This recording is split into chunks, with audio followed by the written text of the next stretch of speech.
Assalamualaikum warahmatullahi wabarakatuh.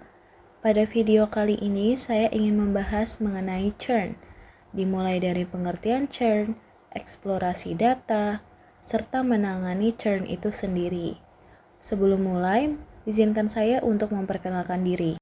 Perkenalkan, nama saya Clara Selviana dengan NIM 2311352 dari kelas 4A Sistem Telekomunikasi. Langsung masuk ke pembahasan pertama, yaitu mengenai pengertian churn. Churn adalah istilah yang digunakan dalam dunia bisnis untuk menggambarkan kondisi ketika pelanggan berhenti menggunakan produk atau layanan suatu perusahaan dalam periode waktu tertentu.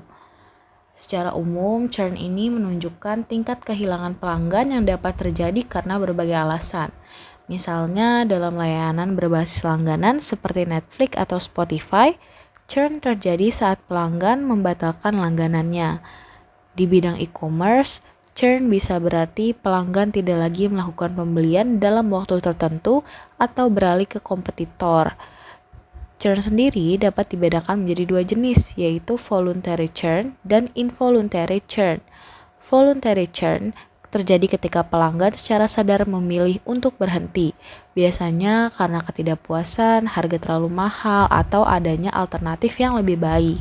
Sementara involuntary churn terjadi karena tanpa niat pelanggan, misalnya karena kegagalan sistem pembayaran atau informasi pembayaran yang kadaluarsa. Pengukuran churn biasanya dinyatakan dalam bentuk persentase yang disebut churn rate. Sebagai contoh, jika dari 1.000 pelanggan yang dimiliki sebuah perusahaan di awal bulan, sebanyak 50 pelanggan berhenti menggunakan layanan tersebut selama bulan itu, maka churn rate-nya adalah 5%. Memahami dan memantau churn sangat penting bagi perusahaan karena dapat menjadi indikator kepuasan pelanggan, kualitas layanan, serta efektivitas strategi yang diterapkan. Yang kedua, ada deskripsi dataset yang digunakan. Ada 5 dataset yang digunakan yang akan saya jelaskan satu persatu. Yang pertama ada identitas pelanggan seperti customer ID. Yang kedua ada data demografis seperti gender, senior citizen, partner, dan dependent. Yang ketiga ada lama berlangganan atau tenor. Yang keempat, layanan yang digunakan seperti phone service, internet service, dan lain-lain. Yang kelima, ada kontrak dan pembayaran seperti kontrak, paperless billing, payment method, monthly charge, dan terakhir total charge. Selanjutnya adalah memuat data dan eksplorasi data. Import Pandas ASPD mengimpor library Pandas yang sering digunakan untuk manipulasi dan analisis data dalam Python. PDRead CSV digunakan untuk membaca file CSV bernama tugas.csv dan menyimpannya ke dalam variabel df dalam bentuk data frame. Df head ini menampilkan 5 baris pertama dari dataset untuk keperluan eksplorasi awal. Nah, untuk outputnya sendiri adalah menampilkan 5 baris pertama dari dataset yang berisi informasi pelanggan, dan dalam tabel tersebut terdapat beberapa kolom seperti customer ID yang menunjukkan identitas unik pelanggan, gender yang merepresentasikan jenis kelamin, serta atribut demografis lainnya seperti senior citizen, partner, dan dependents. Selain itu, terlihat juga informasi mengenai layanan yang sering digunakan pelanggan, misalnya phone service, multiple lines, internet service, online security, dan juga device protection. Data ini memberikan gambaran awal tentang struktur dataset dan jenis informasi yang tersedia untuk dianalisis lebih lanjut. Selanjutnya ada DF Payment Method Unique, digunakan untuk melihat nilai unik dari kolom payment method atau metode pembayaran pelanggan. Sementara itu, output dari kode ini menunjukkan bahwa dalam kolom payment method terdapat 4 metode pembayaran unik yang digunakan pelanggan, yaitu electronic check, mileage check, bank transfer, dan credit card. Bank transfer dan juga credit card merupakan pembayaran yang automatic. Informasi ini penting untuk mengetahui variasi dalam metode pembayaran dan dapat digunakan dalam proses analisis pelaku pelanggan terhadap layanan yang mereka pilih. Selanjutnya, DevInfo memberikan informasi ringkas tentang dataset. Dari output yang ditampilkan, kita dapat melihat bahwa dataset memiliki 7043 baris dan 21 kolom.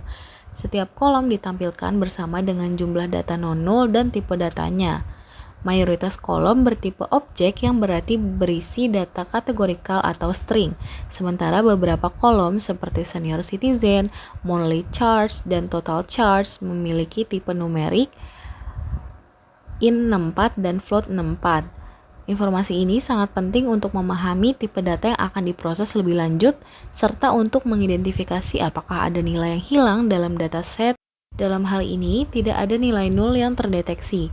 Sementara itu, fungsi dfShape menampilkan bentuk dari dataset dalam format baris dan kolom, yang dalam kasus ini menghasilkan 7043 dan 21. Artinya, dataset terdiri dari 7043 baris data pelanggan dan 21 fitur yang menggambarkan atribut dari masing-masing pelanggan.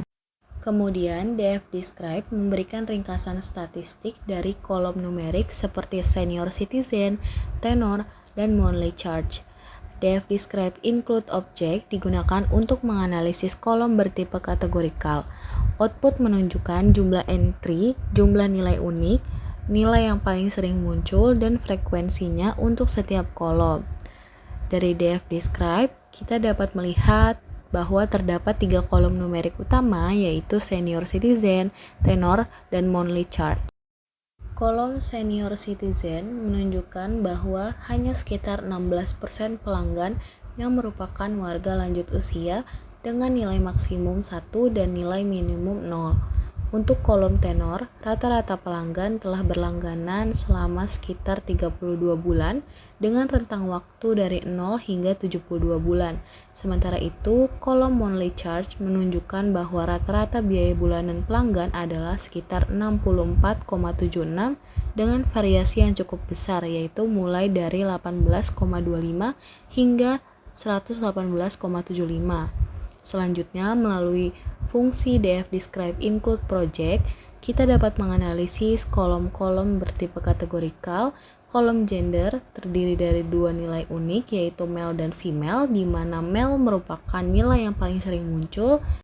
Hal yang sama juga berlaku untuk kolom partner dan dependent, yang hanya memiliki 2 kemungkinan nilai, yaitu yes dan no. Selain itu, kolom internet service juga memiliki 3 jenis layanan yang berbeda, dengan fiber optik menjadi jenis layanan internet yang paling banyak digunakan. Informasi-informasi ini sangat penting untuk memahami struktur dan distribusi awal data sebelum dilakukan analisis lebih lanjut atau penerapan model machine learning. Selanjutnya adalah penyajian data dalam bentuk histogram. Kode pada gambar tersebut menunjukkan proses visualisasi data menggunakan histogram. Visualisasi ini ditujukan untuk menampilkan distribusi dari 2 fitur numerik dalam dataset, yaitu tenor dan monthly charge. Pada bagian pertama kode dibuat histogram untuk kolom tenor, yang menunjukkan berapa banyak pelanggan telah menggunakan layanan, menggunakan warna sky blue. Bagian kedua kode memiliki struktur yang sama, tetapi diarahkan pada kolom monthly charge, yaitu biaya bulanan yang dibayar pelanggan. Histogram ini menggunakan warna salmon dan menampilkan distribusi nilai pembayaran bulanan pelanggan. Output dari kode ini adalah 2 histogram. Histogram pertama memperlihatkan distribusi pelanggan berdasarkan lamanya mereka berlangganan atau tenor. Dari output ini hanya bisa melihat apakah lebih banyak pelanggan baru, pelanggan lama, atau tersebar merata. Histogram kedua menampilkan bagaimana distribusi biaya bulanan pelanggan. Apakah kebanyakan pelanggan membayar biaya lebih rendah, menengah, atau tinggi. Penyajian data dalam bentuk blockspot. PLT subplot 131 hingga PLT subplot 133 digunakan untuk membuat 3 subplot dalam satu baris. Masing-masing subplot akan menampilkan boxplot dari kolom berbeda. PLT boxplot def tenor digunakan untuk membuat boxplot untuk kolom tenor, yaitu lama waktu pelanggan berlangganan. PLT boxplot DF monthly charge digunakan untuk membuat box plot untuk kolom monthly charge, yaitu total biaya bulanan yang akan dibayarkan oleh pelanggan. Kode PLT box plot DF senior citizen digunakan untuk membuat box plot untuk kolom senior citizen, yaitu apakah pelanggan merupakan warga senior atau bukan. Untuk warga senior sendiri diibaratkan dengan angka 1, yang bukan diibaratkan dengan angka 0. Meskipun ini data biner, tetapi divisualisasikan untuk melihat distribusinya. Box plot of tenor digunakan untuk menampilkan nilai minimum kuartil pertama, median, kuartil ketiga, dan maksimum dari lama pelanggan berlangganan. Jika terdapat outlier atau nilai ekstrim, akan ditampilkan sebagai titik di luar box. Box plot of monthly charge digunakan untuk menunjukkan variasi biaya bulanan pelanggan. Outlier di sini bisa menunjukkan pelanggan dengan biaya luar biasa tinggi atau rendah dibandingkan dengan yang lain. Yang ketiga ada box plot of senior citizen. Karena ini data biner, box plot ini hanya akan menunjukkan dua nilai utama, tetapi bisa digunakan untuk melihat proporsi distribusinya dalam bentuk visual. Visualisasi proporsi churn dalam bentuk pie chart. Baris ini menghitung jumlah masing-masing nilai unik dalam kolom churn. Biasanya berisi dua nilai seperti yes, no, yang menunjukkan apakah pelanggan berhenti berlangganan atau tidak. Fungsi value counts akan mengembalikan jumlah dari masing-masing kategori tersebut. Warna biru menunjukkan pelanggan yang tidak berhenti sebesar 73,5% dari total pelanggan. Warna orange menunjukkan pelanggan yang berhenti yaitu sebesar 26,5%.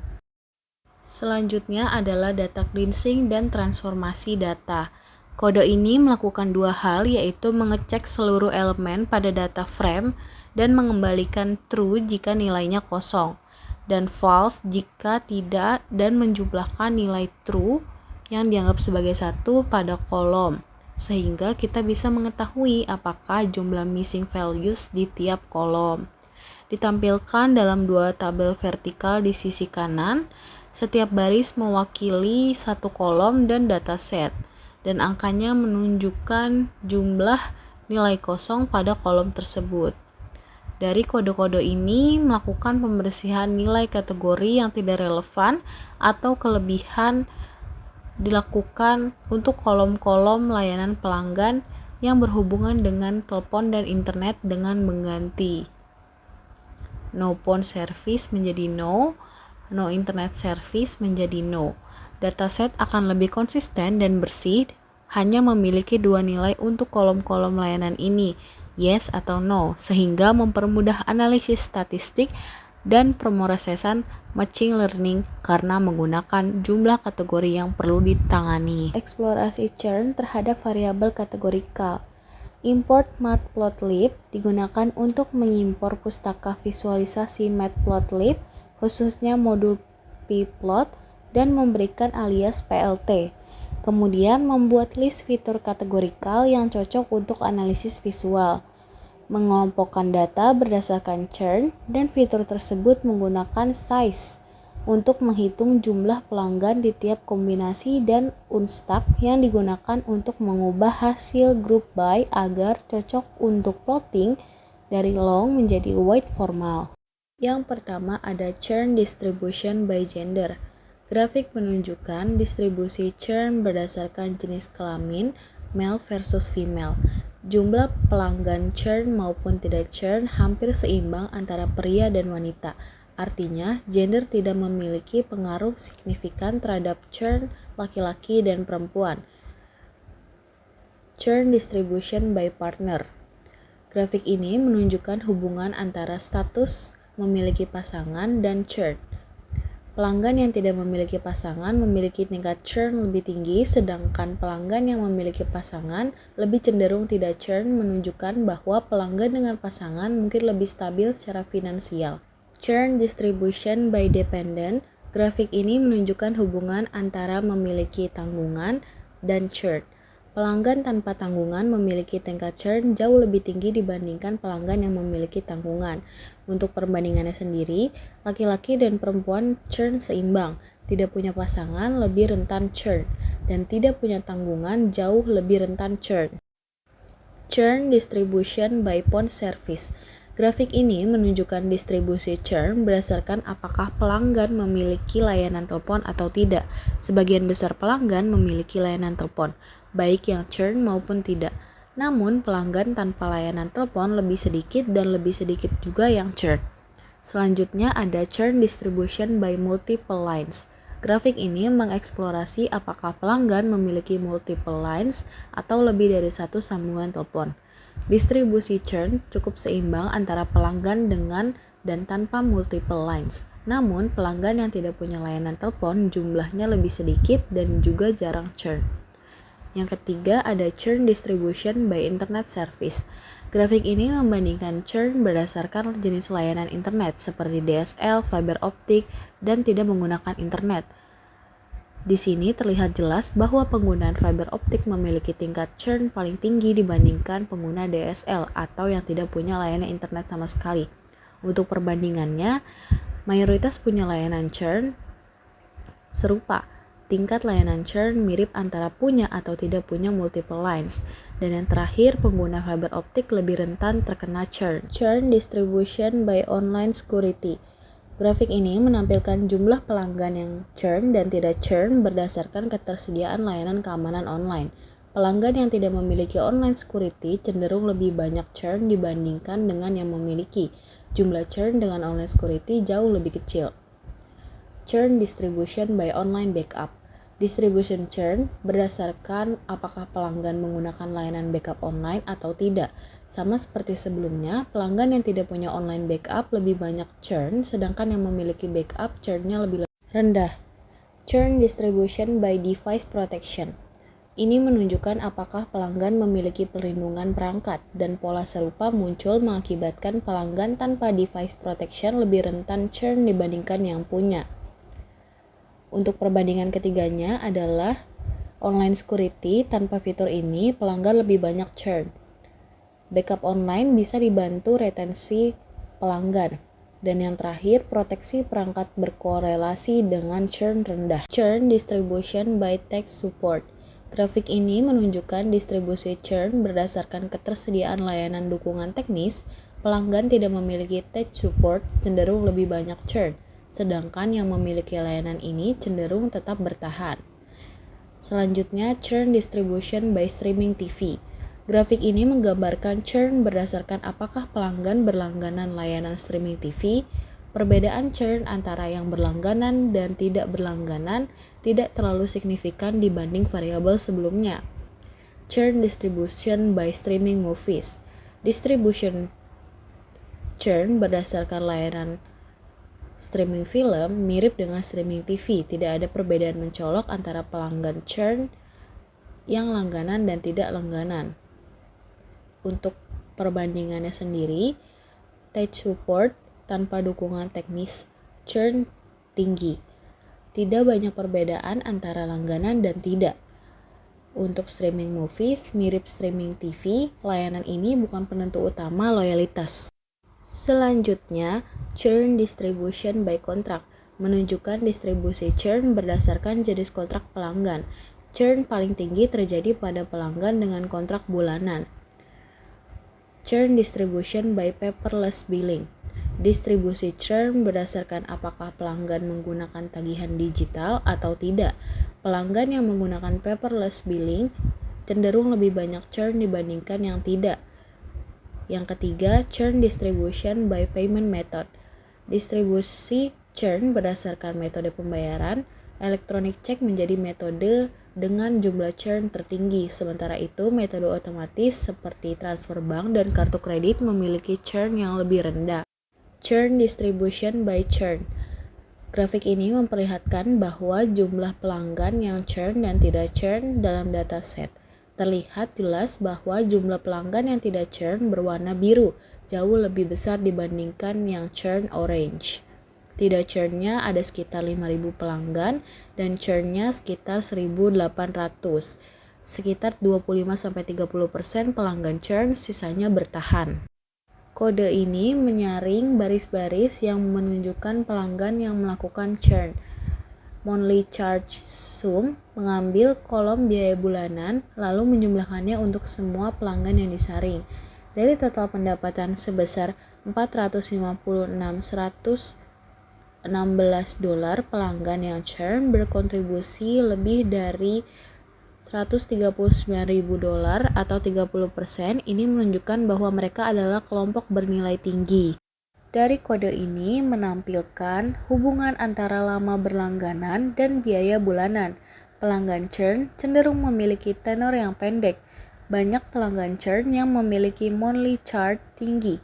Pelanggan loyal cenderung punya tenor panjang dan biaya bervariasi.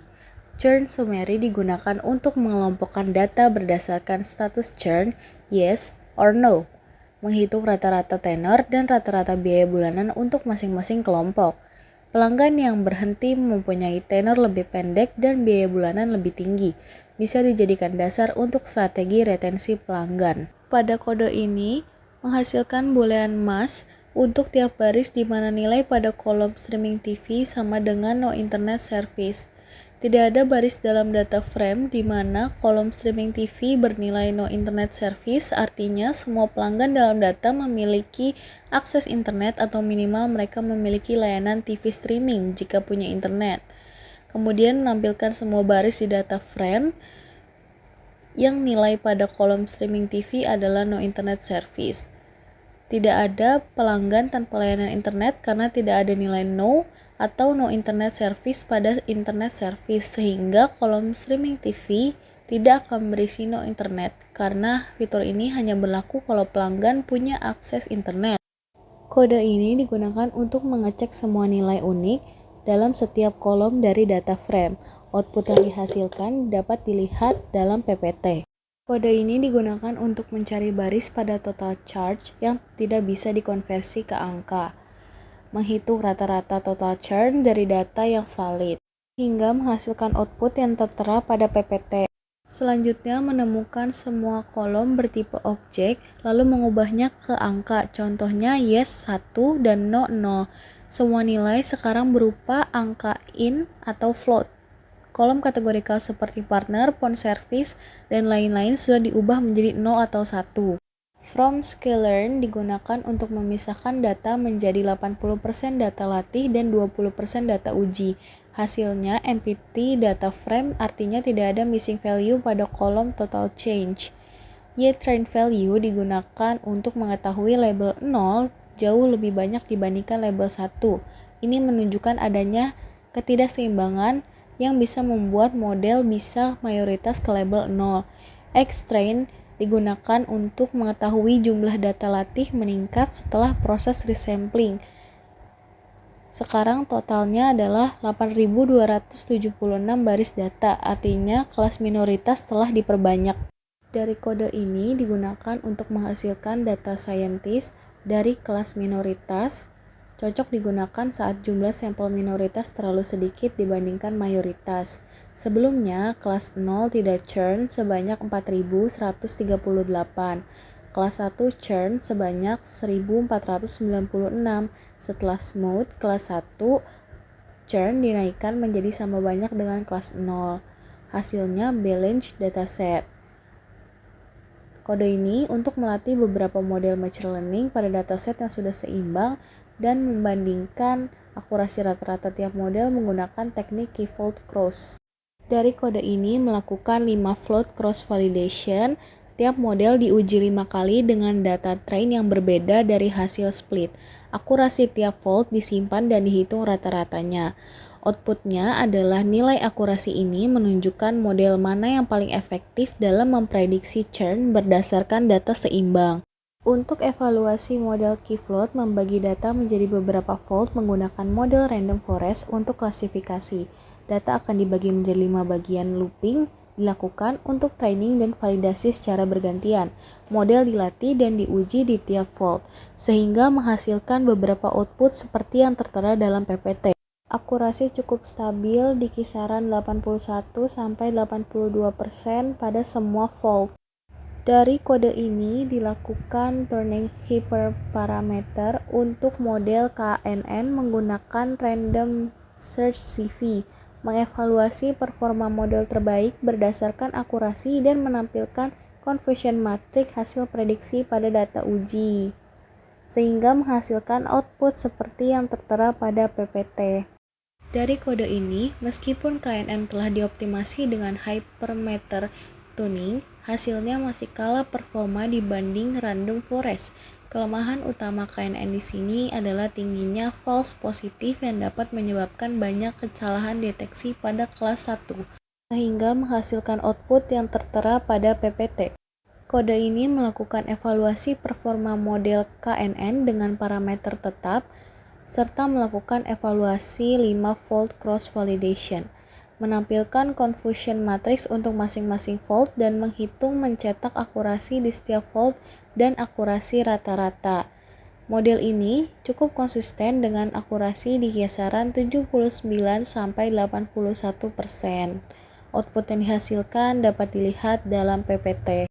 Kesimpulan yang didapatkan pada materi sebelumnya adalah proses pemodelan dan tuning hyperparameter memainkan peran penting dalam meningkatkan kinerja model prediktif. Selain itu, penerapan validasi silang mampu mencegah overfitting dan memastikan bahwa model melakukan generalisasi dengan baik. Sekian yang bisa disampaikan, kurang lebihnya mohon maaf. Wassalamualaikum warahmatullahi wabarakatuh.